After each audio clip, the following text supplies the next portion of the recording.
everyone, it's Kenzie from Parker Gwen. I am so excited because today over on the blog we are going all into the details about charcuterie, what cheeses you should be looking for, how to style your own charcuterie board, and so much more. And so today on Instagram and Facebook we wanted to go ahead and style one for you.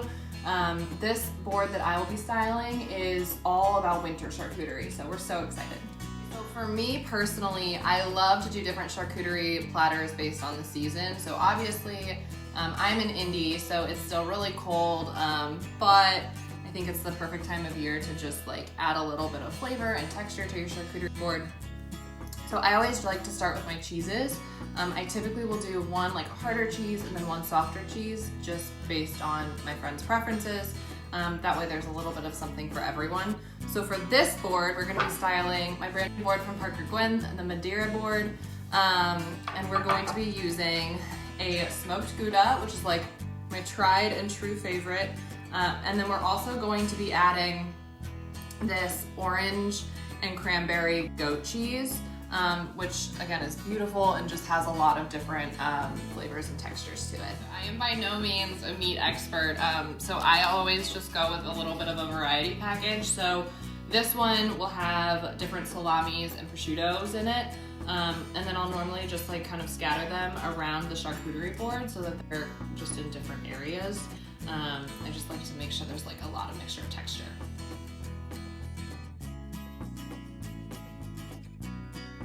Now that I've got all of the meats laid out, I'm gonna take just a few crackers. I don't like to put too many crackers on it, just because you can always refill it after people have already started eating it, and honestly, they take up the most space.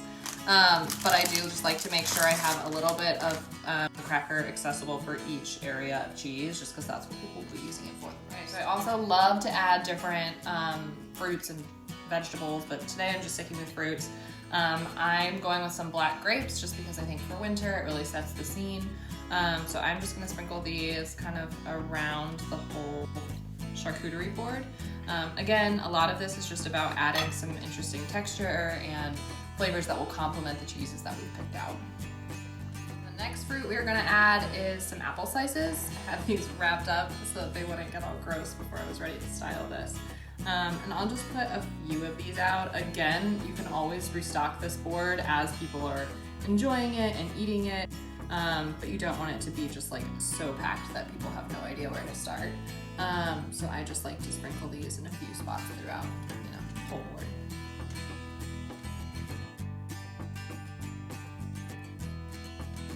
Final touch for this board for me is just to add some nuts. I think it's just, again, like nice texture. I think it complements all the flavors well. So for this board in particular, I picked out just some simple almond nuts. The more you have friends over and the more you entertain, especially if it's kind of similar groups over and over, you'll kind of see what people actually enjoy, and then you can really start customizing your boards. I do this for my friend groups, the seasons, all of these things. So, but yeah, so we'll just sprinkle some nuts throughout just to add a little texture, and then we'll be all set.